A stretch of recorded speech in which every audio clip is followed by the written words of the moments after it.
Hello everyone, welcome back to our channel. In today's video, I'm gonna show you how to hide your profile on OkCupid.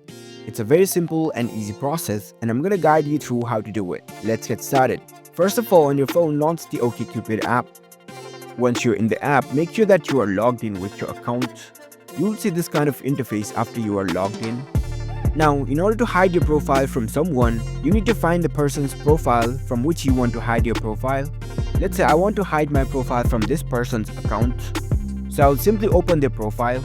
Once you are on their profile page, you can see this three-dot icon over here. Tap on it.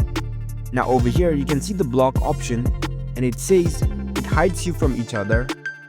So by selecting this block option, it will hide your profile from this person.